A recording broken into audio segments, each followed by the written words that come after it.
আমি 42 দিন ছিলাম না বাসায়। আমার বিবিও আমার সাথে হজে ছিল। তো আমার মেয়ে, আমার শাশুড়ি, আমার ছোট ছেলে, ওরাই ছিল বাসায়। তো কালকে আমি ক্লান্ত ছিলাম, ঘুমে ঘুমে। আজকে জিগাইলাম যে আব্বু বাসায় কি কি অবস্থা, কোনো কিছু? সব আমি থাকতে একেবারে গুন্না যা লাগবো, যেটা যেটা কোনো কিছু মানে ডিস্টার্ব বা ত্রুটি বলা না, সব ঠিক করে দিয়ে গেছি, মানে যাতে করে কোনো কষ্ট না হয় আমার বাচ্চাদের। এখন আজকে দুপুরে দেখাইতেছে আব্বু 3টা বেসিন, এডির একটা ট্যাপের এটার মধ্যে বল্টু ভাঙ্গা, একটার মধ্যে পানি আইয়ে না, আরটার মধ্যে বাথরুমের যে পানি ব্যবহার করে হাই কমোডের সাথে যে এটার প্লাস্টিক এটা ফাইটটা গেছে। হ্যাঁ, মানে পুরা ঘরের মধ্যে এই 40-42 দিনে বহুত কান দিয়া ফাটা পানি পড়ে, হ্যান দিয়া বল্টু নাই, হ্যান দিয়া এটা নাই, ওইটা নাই। এডি সবগুলো আমি মিস্ত্রির আইন না দেখাইছি যে এডি একটা একটা করে কিতা কিতা হয়েছে দেখেন, এডি ঠিক করেন, মাল আনেন, এডি ঠিক করেন। তাহলে কি বোঝা গেল? যে এই দুনিয়া শেষ করা যায় না, শেষ করা যায় না।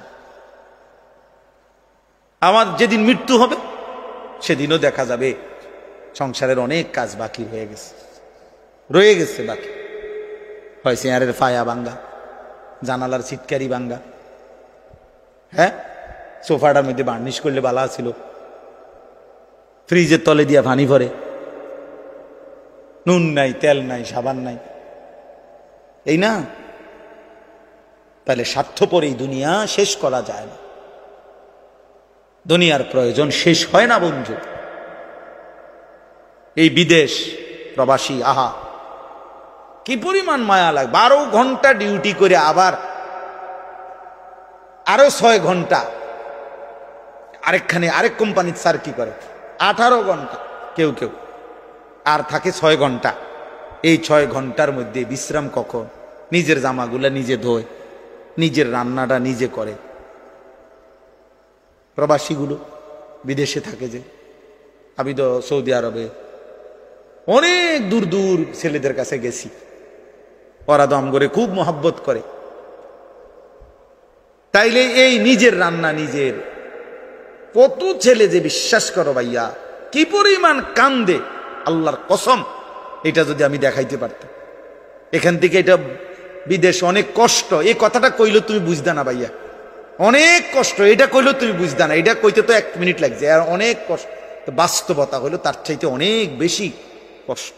এই প্রখর রৌদ্রে, এই তীব্র রৌদ্রে, বিশেষ করে 12 ঘন্টা ডিউটি করে আসার পরে যখন একটা ছেলে বা একটা যুবক, তার একজন আপনজন কেউ নাই, আইসা নিজের 1 গ্লাস পানিটাও নিজে নিতে হয়, তো মনটারে হাহাকার লাগে যে আরে কেউ তো নাই আমার কাছে।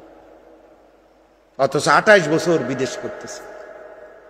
এক ছেলে দেখা হইলো লাস্টের দিকে, ওই আমার দেখে জড়াই ধরে কাঁদতেছে। আমি বললাম বাবা তুমি আজ কতদিন হয়েছে আইসো?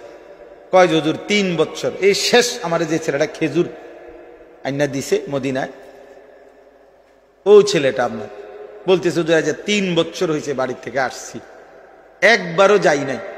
আমি যাইবা কখন? কয় হুজুর একটা আইডিয়া করছি যে যে ঋণগুলো করছি আরো 3 বছর যদি বিদেশ করি তাহলে ঋণগুলো শেষ হইব, তো আশা আছে হুজুর এরপরে যাও। এই কদ্দুর অল্প বয়সী ছেলে। হ্যাঁ ভাইয়া, এই জন্য সে যাইয়া হয়তো অনেক দুঃখের কথা বলে না বাড়িতে, যে মা কানবো, বাপে কানবে, বা বউ বাচ্চারা কানবো। এই জন্য অনেকে অনেক নিজের দুঃখের কথা বলে না, কষ্টের কথা নিজেই হজম করে পড়ে থাকে। কিন্তু তীব্র কষ্ট কইরা বুকটা মাটিত লাইগা যায়, এরপরে 2টা টাকা জমাইয়া এরপরে বাড়িতে টাকা না খাইয়া না দেয়। এই কখনো একটা দোকান থেকে একটা বার্গার, কখনো একটা 1 টুকরা মুরগি, একটা কিছু খাইয়া শুইয়ালায়, ক্লান্তিতে আর ভাল লাগে না যে কিটা রাখবো, শরীরে আর কুলাইতেছে না এতক্ষণ ডিউটি করে আইসা।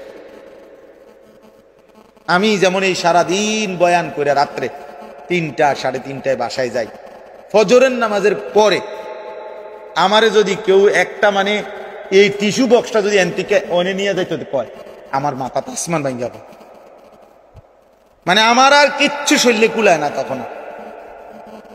কথার কথা, তাহলে আমি আমার অভিজ্ঞতা থেকে বললাম।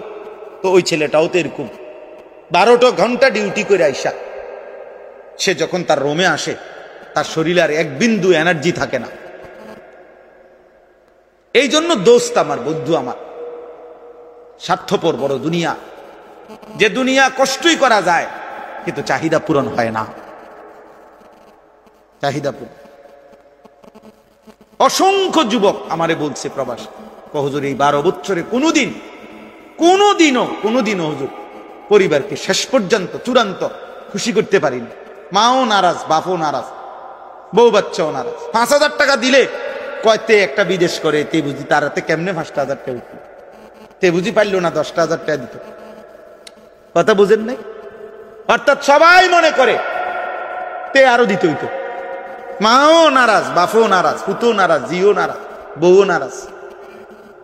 এই হলো প্রবাসীর জীবন, প্রবাসী জীবন।